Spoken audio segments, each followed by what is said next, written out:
Hi, and welcome to another episode of Data Futurology. My name is Felipe Flores, and as you know, in Data Futurology, we aim to discuss the topics and challenges that are relevant to leaders in AI, data science, and analytics. And we do this by discussing with current executives and leaders from around the world around their perspectives and how they're approaching, the applications of AI or increasing the use of AI or looking into new areas where AI can be brought as an innovation to a new industry or a new market. And so I hope that these conversations are useful and valuable and getting all these different perspectives from people all around the world. Before we kick off, I'll say a big thanks to our sponsor, Talent Insights. So if you are looking for a job or looking to hire people, give them a call. They are excellent people. Show them some love wherever you can. And today we have a super exciting show for you. We got a super exciting guest. We're going to be talking about the type of work that AI should be doing, where we should be applying AI for the good of society, and how we can do that in a way that is in a social entrepreneurship manner, where it's a business that is profitable, that is good for society, and that brings what we all want AI to be, really. So we have Chris Wexler on the show. He is the Chief Executive Officer from Krunam. He's going to tell us all about the business and the purpose, which I love. Chris, how are you doing today? Great. I'm excited to be here. It should be a fun conversation today. Mate, I'm very excited. So maybe first off, tell us a little bit about the business and the purpose, and then we can go back and hear about how you got there. But tell us about the business that you have.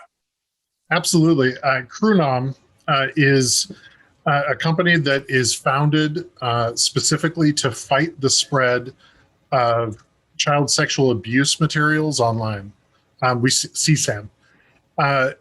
It's actually pretty stunning how prevalent they are. It's over 60 million incidents were reported last year alone, and that's with Europe largely shutting off all scanning due to some regulatory issues mid-year in 2020. So It's a really big problem, and it's been growing consistently year over year, and COVID only exacerbated the issue. And it's a tough one to fight. When a typical search engine or social media platform has billions of images going through it a day, it's really hard for humans to do this. And so our classifier will actually identify and classify to speed content moderation. So, it's designed to protect, of course, the kids. We don't want to, they're being re-abused every time one of these images are shared, but also the brand reputation of that platform and the community health of that platform. Mm-hmm.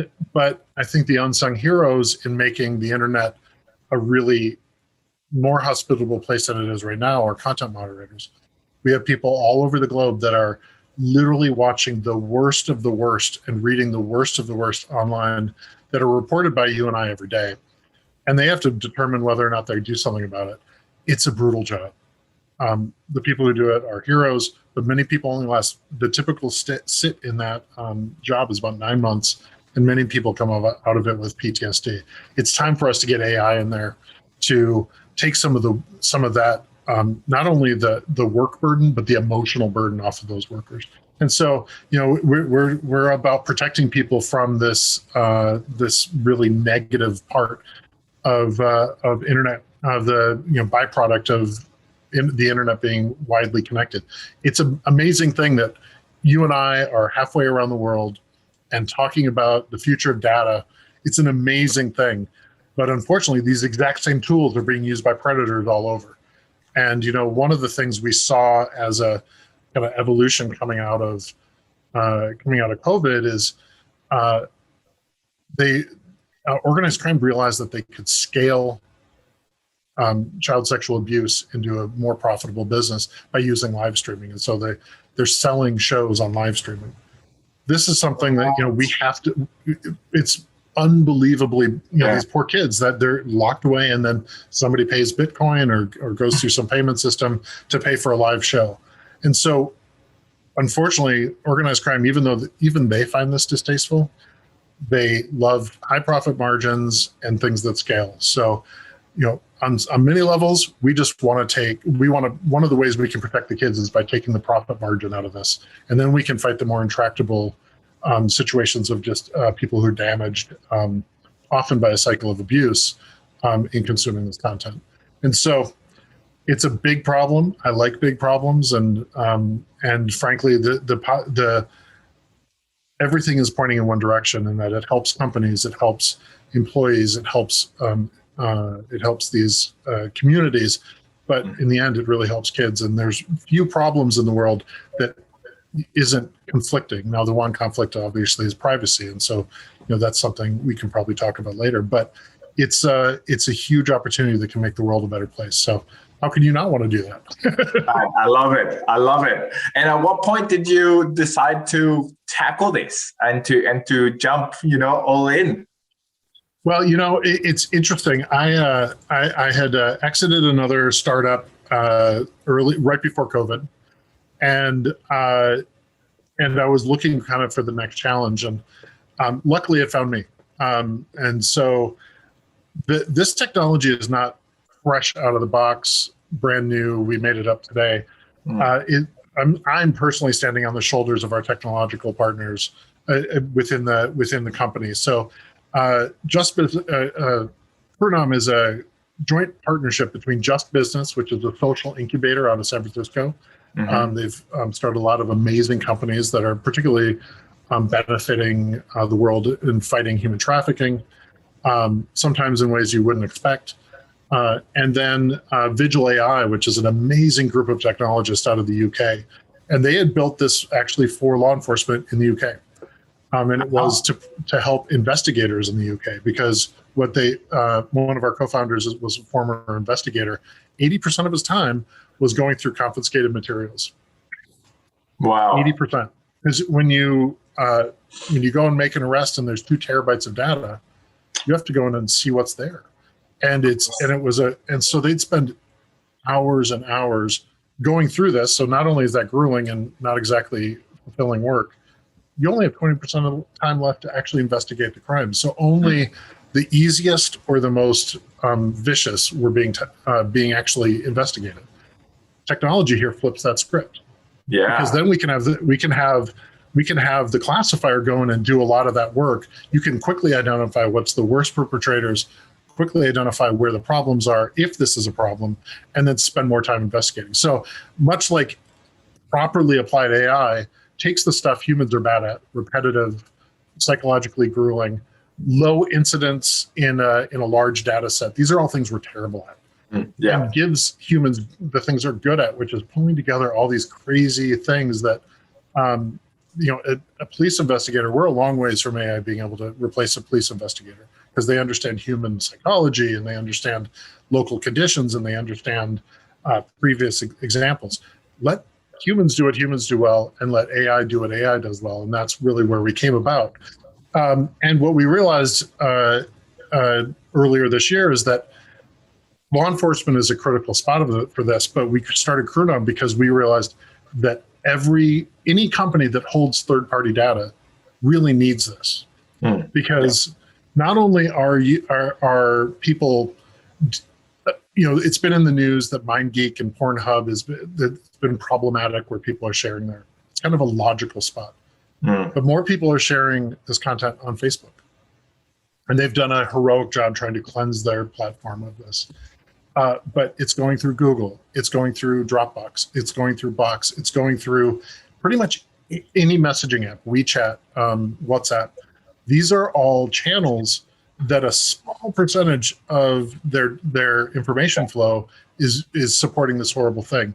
We can go in and come and clean that out and keep those, because the other terrible thing is the way they find out is somebody like you or me is going through, and all of a sudden you run into it and you flag it. But that's not good. That's not a good user experience either. So bringing this out, and there's existing technology right now. It's antiquated, I think is the best way to put it. It's a great piece of software that Microsoft built back in 2008, but we estimate about a 10x improvement in identifying CSAM, because we're using computer vision, we're using deep neural network to train the algorithm, and we're all doing it in a privacy safe way. And so, when you can pull all those things together, it solves a lot of problems for a lot of tech companies that they want to go focus on their day-to-day and not this. And so let's solve this problem for them. Man, that is amazing. That is amazing to be so proactive and diligent in applying AI somewhere where it can make such a positive impact in the world. That's fantastic.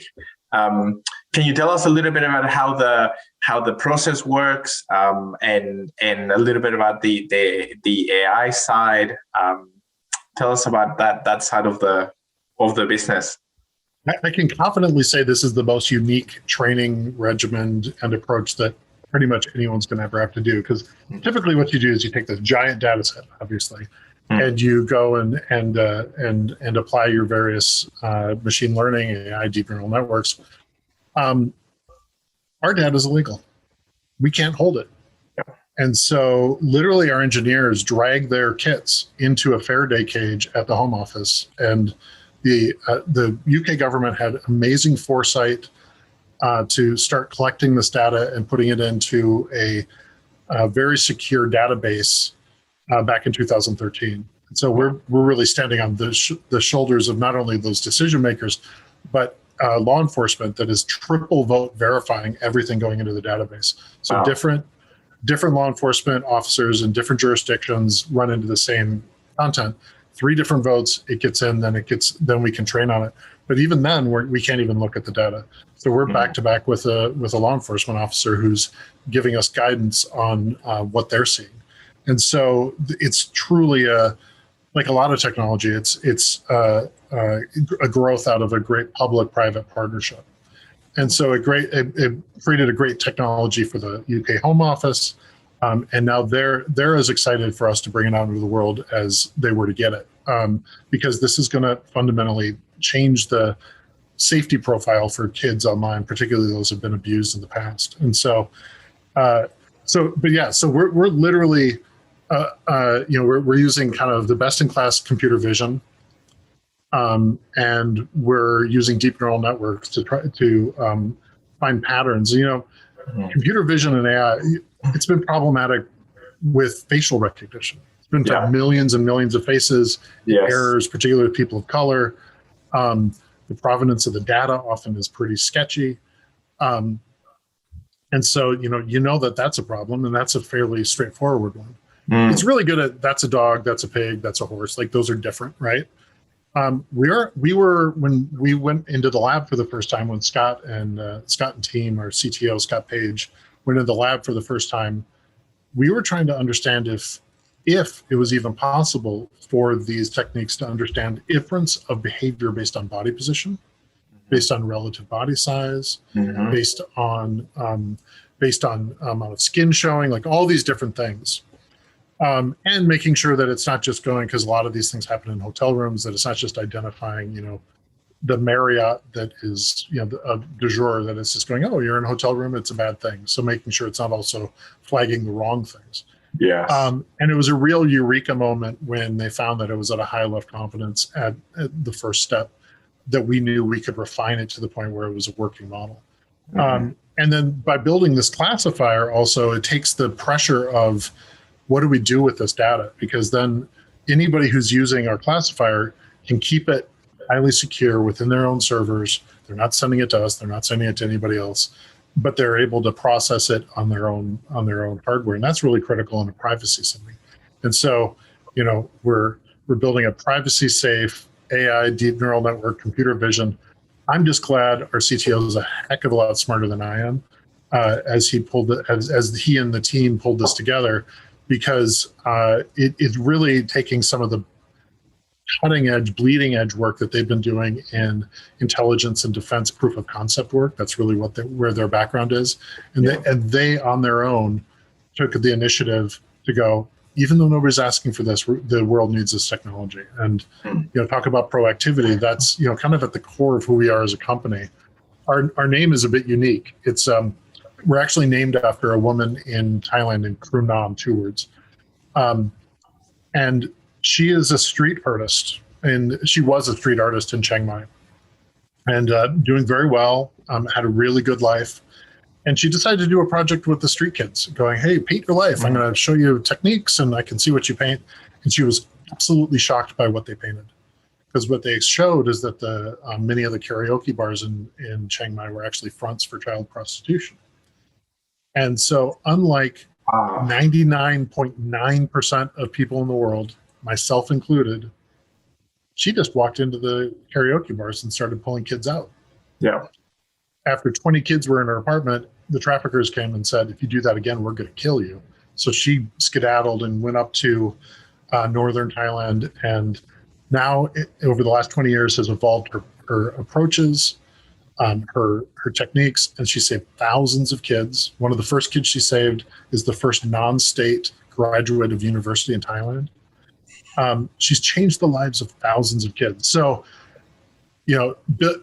built on that proactivity and evolution of tactics and always trying to take it bigger, we really view it, our job, as taking what she's doing IRL and bringing it to the URL, and taking that proactivity and that spirit of, well, now that I know, I have to do something to the world. And so that's why, the team has come together. And, that's very much the spirit that Scott and team, when they built the technology pro bono initially, that was the spirit there. So it's, like-minded individuals trying to solve big problems. And, AI obviously is the core of what we do, but we're not an AI company. Just like somebody who builds a house, you're not a hammer company, you're building housing. And so we're really in the digital protection space. We want to protect people from harms online, and CSAM is the first really critical one we're attacking. But we see that expanding as we go, because the next phase of the internet is going to be, how do we refine social interaction and build safeguards from harmful speech online? Because we know it's there. It's in radicalization, it's in blackmail, it's in bullying. And we don't want an internet where the loudest and most brutish voices are the only ones we hear. That's not a healthy community.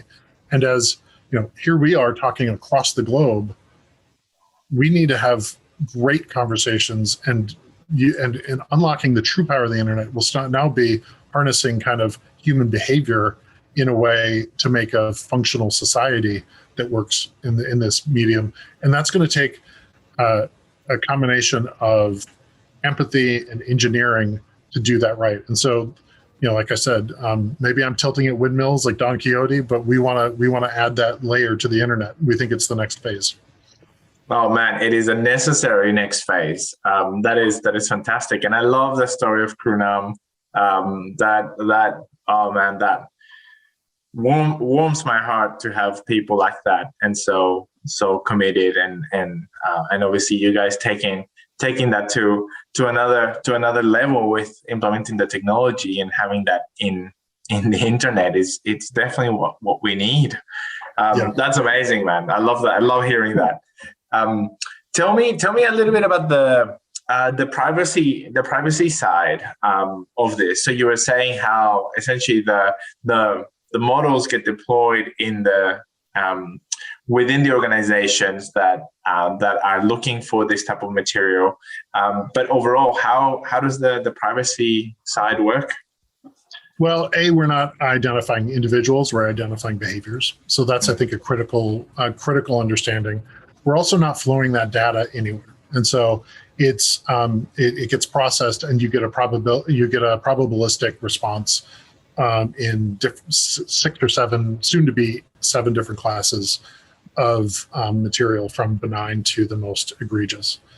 And so that then we work with our partners to work on governance in that scenario, to go, okay, so if we know it's 99.9% likely what do you do with it? If you know it's 70% likely, what's the sampling rate that you want to look at? If it's 50%, what human is going to look at that? Because it's the same, it struggles with the same things we all struggle with. Some 25-year-olds look 15 and some 15-year-olds look 25. Yeah. And so no system is perfect. And so you need that hybrid governance approach to do this right. But if you're looking at borderline elements versus the worst of the worst, that's a much better situation for a content moderator or a content moderation team. And you're getting through data 10 times faster, and you can do it proactively versus reactively. And so am I answering your question? I realize I may have gone on a tangent there, but it's, and we by and large are on premise. So that keeping that, again, this data has to be firewalled off because it's illegal data. In the production of it as well, we really ensured, it helped probably sharpen our resolve that our first customer was the UK government that actually started GDPR. So it's absolutely GDPR compliant. It's legally obtained, licensed CSAM data. We have the largest cache of legally licensed adult data to train on. And we have hand curated a large benign data set to help with false positives. Because if it's kicking back a bunch of kids on playgrounds, that's not helpful to anybody. And so all of that is properly licensed and properly obtained. And that's I think that's one of the dirty little secrets of AI and big data these days, is that as smart as the engineers are in processing the data, a lot of the data sets are actually really dirty and really messy. And I remember back, when I was learning C++ in the 80s, I learned the phrase garbage in, garbage out. And I think we have a garbage problem in AI because the data is usually pretty awful. I do think we'll eventually come to an understanding that the hoovering of all data and then hoping to organize it after the fact probably isn't the most efficient way. Now, we obviously have a very narrow outcome in our AI. We're not going for general AI intelligence or anything like that. We're creating specific tasks. And so maybe for generalized AI, you need to have the big messy data set. But, I've worked in data for 20 years, and probably if you count Lotus 1, 2, 3 and Excel, 30 years.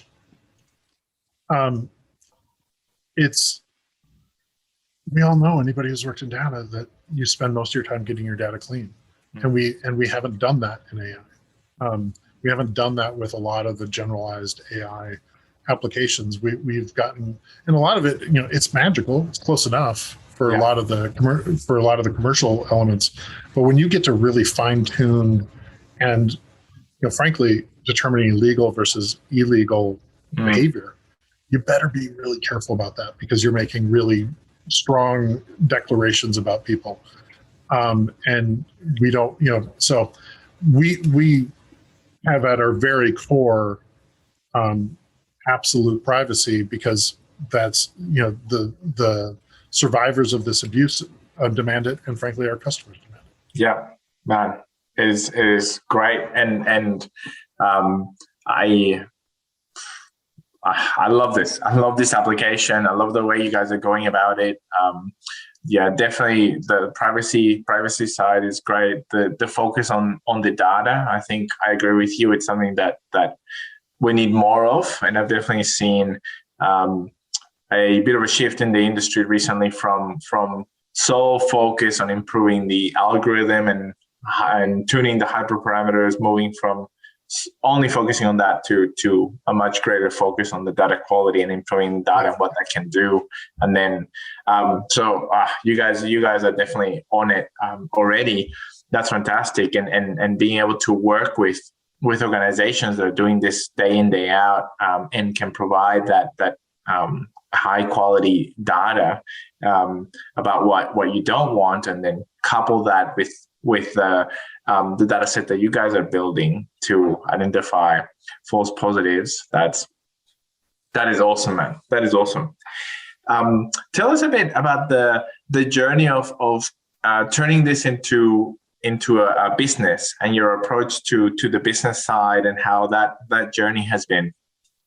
Yeah, moving from building for a government, which is obviously a very different approach, to bringing it forward to private industry. I think the biggest issue, and I think a lot of particularly data-oriented elements are you have so many different doors to enter our organization, and that's helpful in sales. But for us, we have so many different ways that we can actually impact an organization. And so there's like the front door might be the trust and safety operations. And all of those are relatively new in these organizations. Like they were cybersecurity, but now they're moving to community safety. Like this is a nascent area in a lot of these organizations. And the people there are doing amazing work. There's the engineering side and the AI side. You talk to the engineers. I found that often doesn't work because they like to homebrew, and I don't blame them. That's what they do. And so a plugin is often like, well, I could do that. Well, no, you don't have the data, and we've thought through, and we're experts in the actual crime and impact of the crime. But then there's PR. There's investor relations, because this is critical in the kind of the 40% of investors are factoring in environmental, social, and governance into their investing decisions. So all of a sudden, investor relations becomes a critical spot, because this is, if you're a platform that is monetizing third-party data and you're not clearing it of CSAM, that's a major governance issue, and that's a major social impact issue for you. And so all of a sudden we're talking to investment firms. Like that was not something, and now my cat's saying hello.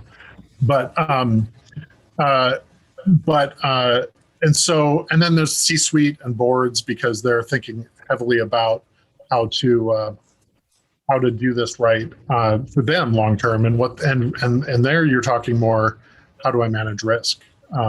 Because if you're a major player in holding third-party data and you're on the front page of the New York Times or the Guardian or fill in the blank, where you have a major problem with CSAM, that's going to hurt your stock price. That's going to hurt you, and so there's a lot of when we think about pricing and thinking about it, it's almost, when we think about it, it's more like a insurance.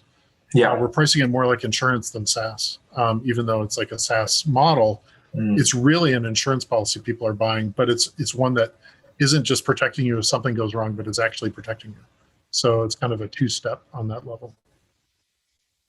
Man, that is excellent. And how has it been creating a social enterprise and going to market in this space? Well, it's interesting, because this space is actually dominated by nonprofits, because there are a lot of people. You have Thorn that's out of California. You have other kind of nonprofit focused, because that's people who have been motivated to do this. But the reason we decided to be kind of straddle that between a public benefit corporation is because this is a problem that has scale. The only way we're going to be able to scale to that problem is by accessing capital markets. Yeah. And so you need to use the right tool to solve the problem. Just like if you want to apply the right model, the right data transformation, you need to do the same in your structure of your business. And since we're dealing with a global problem, we're dealing with something that is in the trillions of interactions in a day. That's something that it's not going to work on the back of donations, to be honest. And so it was a critical element to us as we were kind of starting from where we want the world to be in 10 years. What did the business need to be, and then what did the structure need to be? And we needed that hybrid. And and on top of that, The great thing is Just Business, which is one half of our joint venture. They've been doing this for 15, 20 years. They've done it. They started a natural drink company, one of the fastest growing, in fact, the fastest growing natural drink company in the history of the U.S. called Rebel, REBBL, roots, extracts, berries, barks, and leaves. Wow. And they did it not because they wanted to sell drinks to rich white people in America, but because they realized that when they were in Lima, Peru, that so many of the kids that were being trafficked or were coming from a very specific part of the Amazon, the northern Amazon. Mm-hmm. And what they did is they went and created a roots, extracts, berry, bark, and leaf extraction company, set it up and created it and gave it to the natives there so that they had economic opportunity. As a result, 10 years later, not only is the company about to exit very profitably, but trafficking out of that region of the Amazon is down 70%. And so it's looking for systemic change is what they've been doing for 15 years. So this is the first one we're doing in the technology space. But to be honest, having straddling the two, being able to access capital markets, but still have that social cause, it allows us to have the power, but also the authority. The power of capital markets and the authority, the moral authority to do this. Because theoretically, we're sitting on a piece of technology that is a 10x improvement. Mm. If we were strict capitalists, as most Americans are, then you're like, how many millions do you want to pay? But that's counter to part of our charge too, because we want to make sure that this technology is used widely. So we don't do metering. So if you have a license, you can scan as many images, as many videos as you want. We can do videos as well, because we don't want anything in the way of you actually using this technology, because it's the impact of it is blunted dramatically if you're going, well, I'll check once every 10 images. Well, that's not, we want you to check every one and not have the financial structure get in the way of that. So we, it's like a perfect spot for this product. Frankly, it's really helpful because it's what I've wanted to do for a long time, is bring those two together. Because I think it's a false dichotomy of nonprofit and for-profit that was really put in together.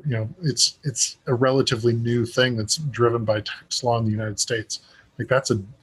If there's a dumb reason to make a choice, tax law in the United States is probably the number one dumb reason to make a choice. Yeah, exactly.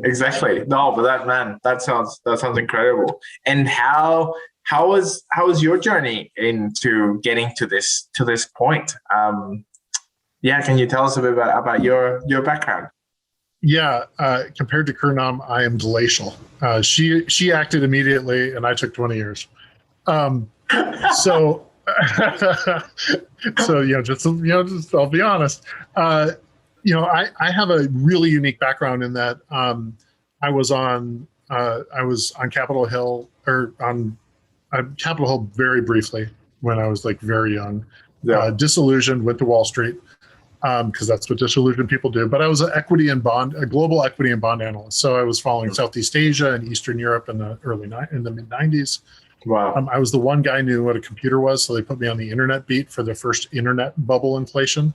Didn't make any sense to me. I remember sitting across the table from, I think it was the CEO of furniture.com, and he said, we're only losing 5% per transaction. I went, ooh, what are you going to do about that? He goes, volume. And that describes why the internet bubble popped the first time around. Yeah. But so I was there on trying to discern what their business models were, how the technology worked. Didn't make sense to me at the time. I mean, I understood it, but I didn't see the business models. Mm. I quit cold turkey because I had the aptitude, but not the attitude. They weren't my people. That just wasn't where I belonged. Yeah. And I produced theater for a year, but I'd like to pay my mortgage and do that. But and so I ended up coming into marketing at just the time when you started to actually have to market online, and you had to pay for it. And so I was at the right place at the right time. And so really at the very nascent stage, one of the first customers of Google, one of the first customers of Facebook, one of the, I was working with major brands, Harley Davidson, Chipotle, a big restaurant chain in the United States, General Mills, a big consumer packaged goods company in the United States, airlines, all these amazing brands. But I was with a slightly smaller firm, so my secret sauce was to do it first and do it a little better before the big boys could, throw a lot of money at it and figure it out.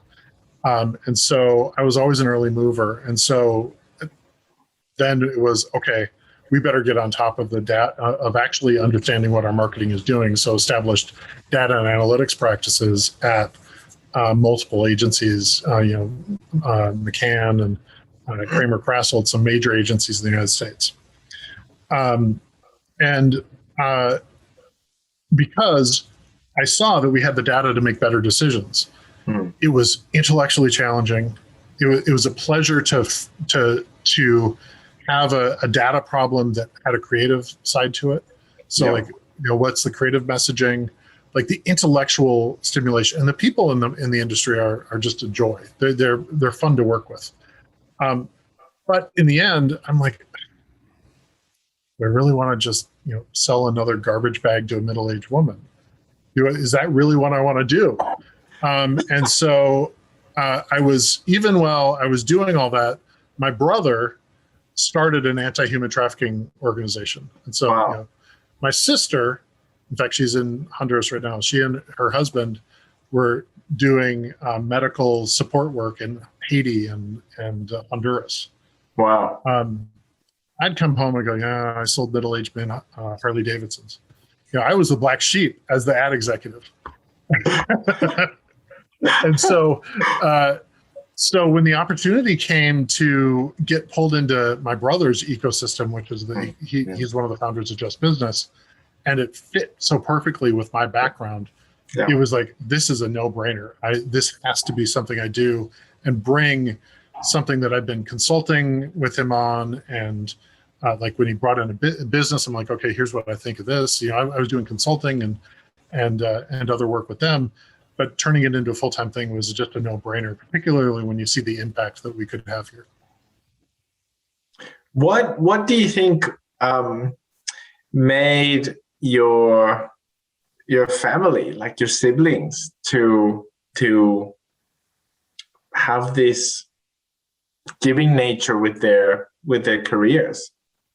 Well, I mean, I have to point to my parents. They're both in public health, which another application of data. Like, we talk about data like it's a new thing. Public health is the ultimate use case for data. The public health workers have distinguished, the reason that coronavirus was so shocking to us as a culture is because our public health workers have been so amazing 100 years, 50 years before. It used to be normal to have a pandemic every 10 years. It used to be normal to lose a large portion of our vulnerable to illness, but public health workers took data to take care of that. So both my parents were really active. That's where they were, and they chose to stay in Minneapolis. I mean, I literally went to high school 6 blocks from where George Floyd was killed, and so they chose to be in Minneapolis, even though they had the wherewithal not to be in Minneapolis, and because they wanted to support the city. And so I have to, I have to say that, their faith, they grew up in the Christian tradition, their faith and focus on empathy and love is what really drove this. And so you can see, if you had empathy and love driven into you, why selling Volkswagens probably wasn't what was going to fulfill me long term. I love my Volkswagen. Of course. Of course, exactly. Oh man, but I completely understand. Like I spent about 5 or 6 years in finance, working as head of data science in banks and in financial institutions. And I often say that job, while it was interesting, it was using machine learning to sell money. It was literally just creating ads and methods that literally said, "Do you want money? would you like more money? How much money would you like?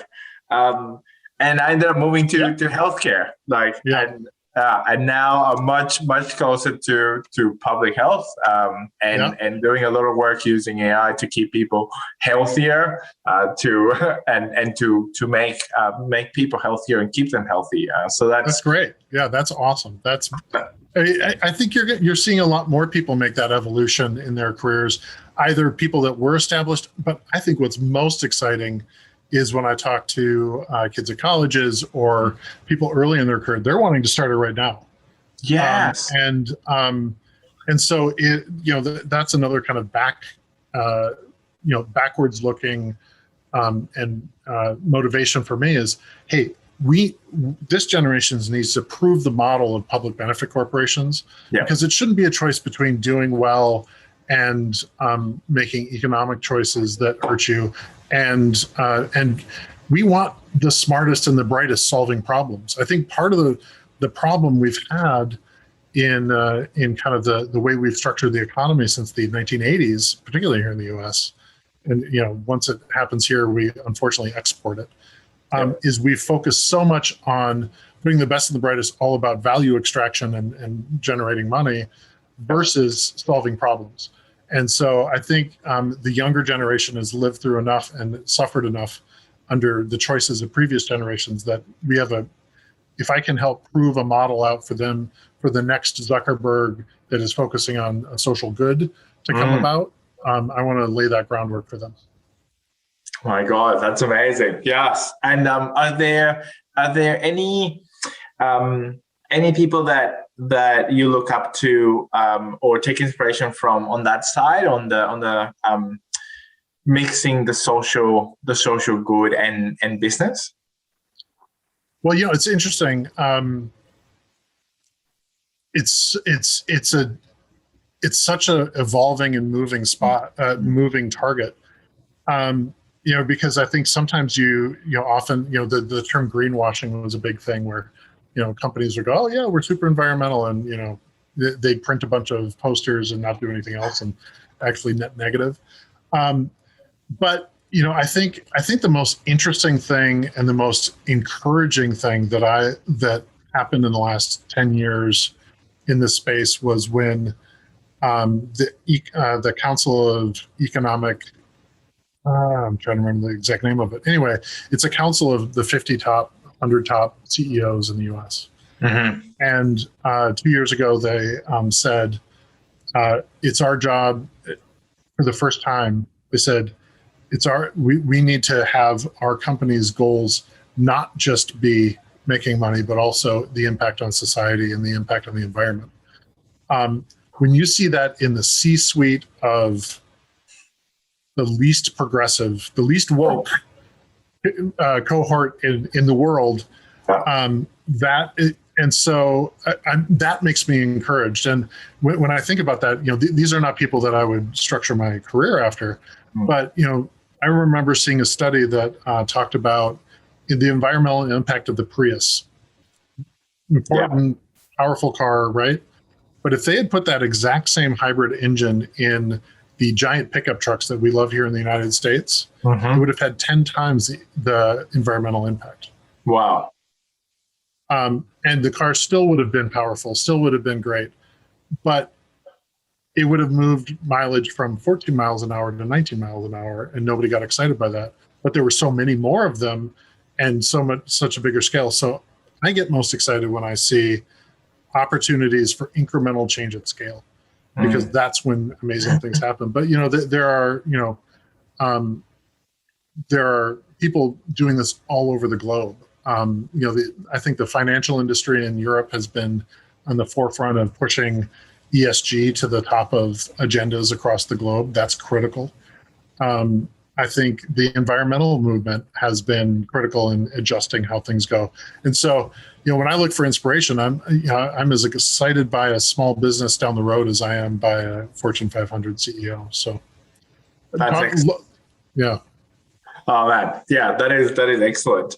In Australia, we have a few well-known brands that dedicate part of their profits to help causes, and some of them we have one which is thank you, and the brand is called Thank You. Now they do like soaps and nappies, like diapers and water and everything, and you can track who the help is going to. So they give you like codes you can track on the website.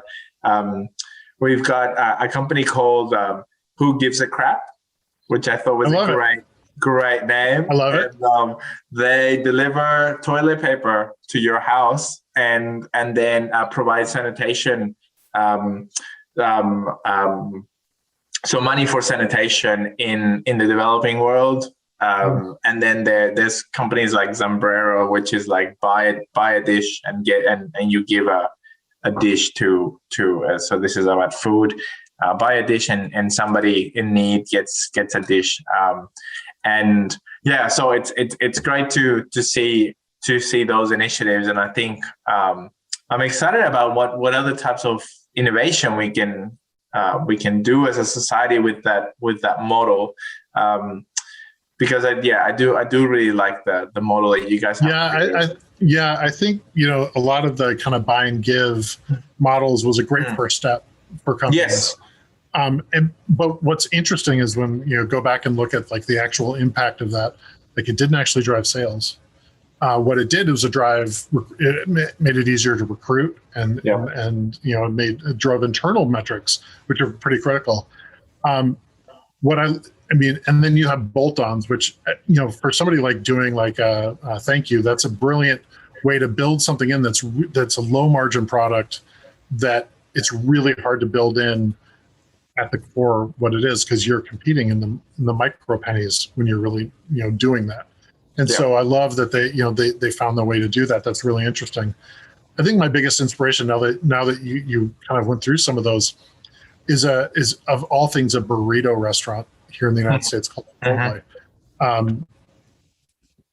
When I was lucky enough to work with them back in 2008 or 2009, I think, they were known for giant burritos, because we're Americans, we love giant food. Giant burritos that were very tasty, but that you didn't really understand. And what we did when we came in to kind of help them with their marketing was we realized, you're using non-GMO, which was not done in the US. You're using local, you're using sustainable. And they were doing it not necessarily for the environment. They were doing it because they were a chef-led organization, and the chef's like, that tastes better. So we're going to do that. And so what I saw, and then so what our job was to change, and it was like, what? We didn't have a huge budget. We had to change. We wanted to change food culture in the United States to talk about sustainability and that kind of thing, and bake that into the brand, so that when we were all long gone, and we're now no longer working with the company, including the CMO, including the CEO, that structure was so deeply ingrained with who they were, they couldn't change. Now they are. Now that's who they are. And so, what I was inspired by that was taking not only a bolt-on element, but an operational element of the company and leveraging. They literally, on their backs, scaled organic chicken farming in the United States because they needed more chicken than the current system could be. So they allowed that system to scale because they made that choice. Those are the kind of systemic changes that companies can do when they make the right choice. And for them, it was the right business choice. It drove sales. And so those are that's what really gets me excited, is when you see operational elements working to drive systemic change. And so that's what we're trying to do with Krunam.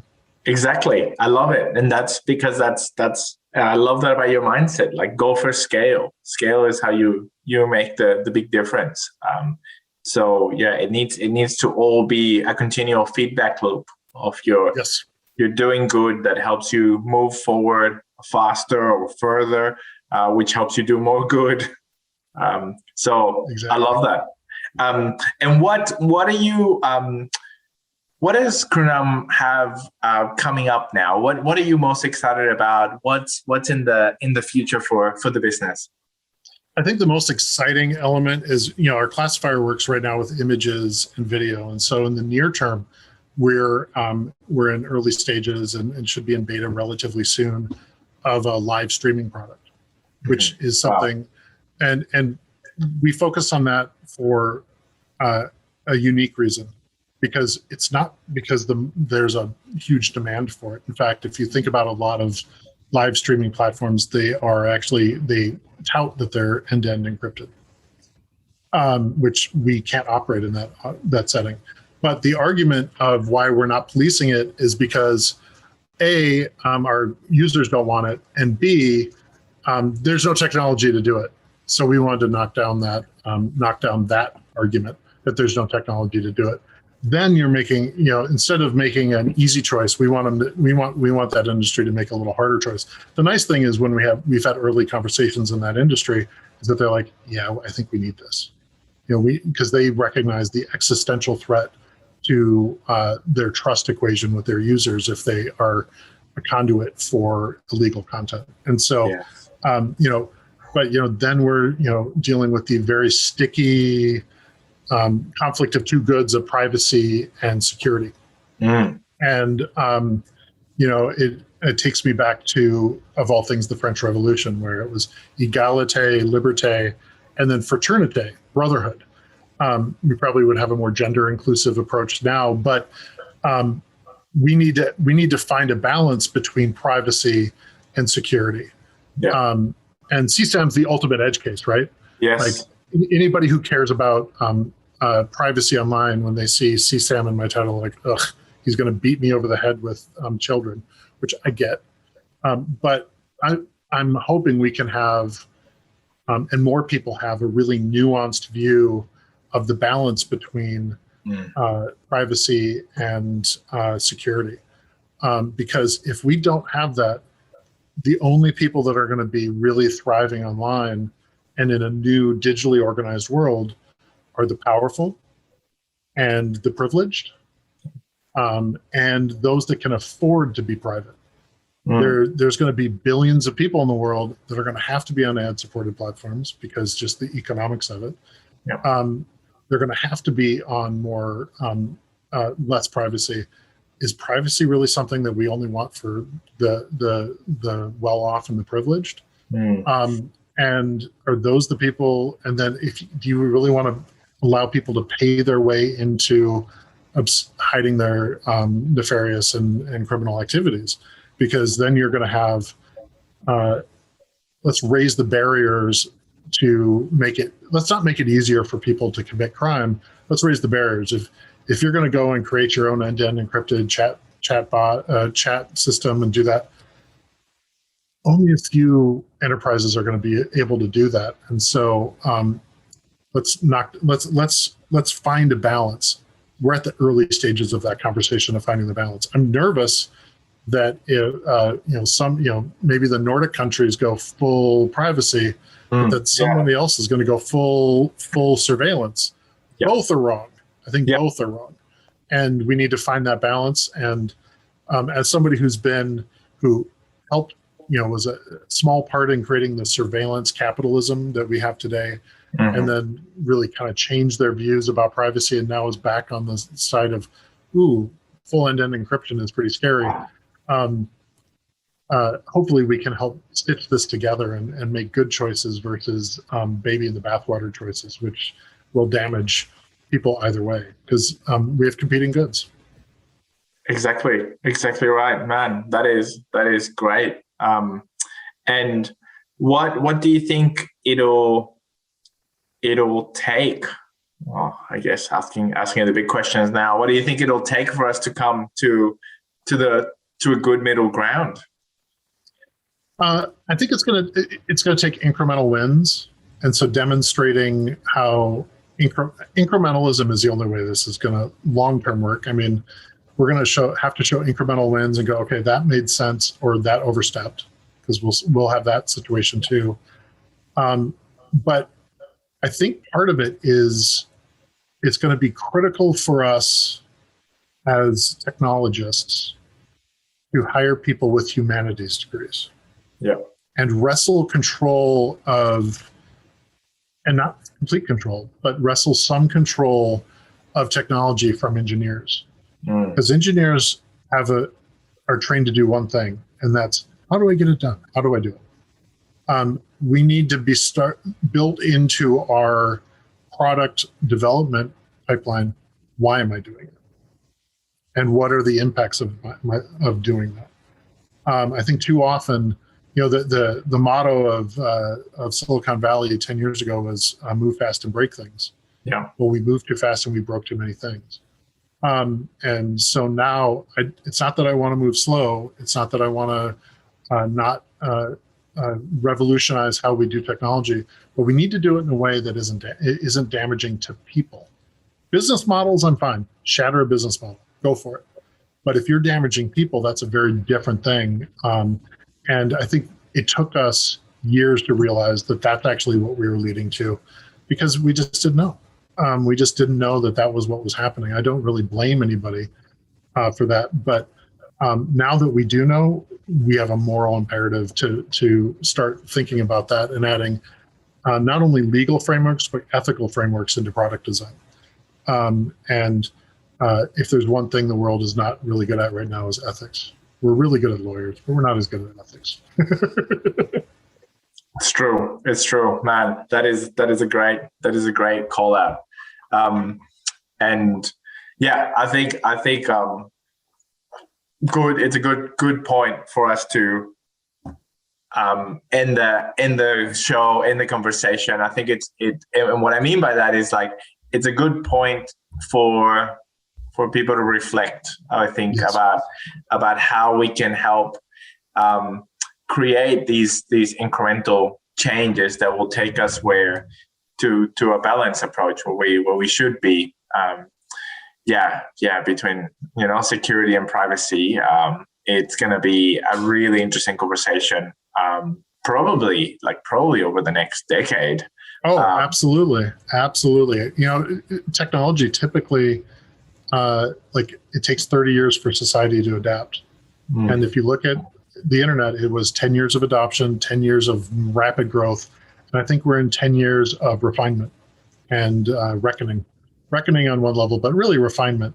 And that's an exciting, but probably the hardest, as hard as it was to popularize the internet and then grow it, it's going to be harder to refine it. And so yes, I'm glad that people like you are thinking about it, and your listeners are thinking about it, because that's the only way we're going to be able to do it is with reasoned conversation and empathy between different points of view. And I want to be one of those voices, but not the only voice. I love it. Love your approach and love your work, man. Thank you so much for coming on the show. Thank you for everything that you're doing. I love the way you're going about it, and the focus of the focused application of AI to make the world a better place. Thank you so much for sharing that with us, sharing your journey. It's been incredible. Well, thank you. This has been a really fun conversation. Just so everyone knows, if you are listening and interested in connecting, I'm open on LinkedIn, Chris Wexler. I'm just out there, Chris Wexler, Krunam. You can follow us on LinkedIn. Tends to be where we do more of our work right now, because we are a B2B company. Yeah. But otherwise, just talk to your public public officials about protecting kids online. We are going to have to resolve this, and we need to start people thinking all over the globe, because we're going to have great thinking from everywhere to do that right. And so I'm excited about the future. I'm trying to rest up, because it's going to be a sprint. Exactly, 100%. But I love that. Definitely connect with Chris. Check him out on LinkedIn. Same with Krunam. Speak to your public officials about how we can help this initiative and move it forward. It'll be a better place for everyone to live. Chris, mate, thank you so much again. That was absolutely brilliant. Thank you so much. It was a fun conversation. Thank you. Thanks for watching this video all the way to the end. I hope that you got a lot out of this discussion. And if you're watching on YouTube, please like and subscribe to the channel so more people can find out about the challenges that leaders have in the analytics and AI space. And that's what we're trying to share in Data Futurology. So please like and subscribe. And if you enjoyed today's episode, please tell your friends. Thank you so much.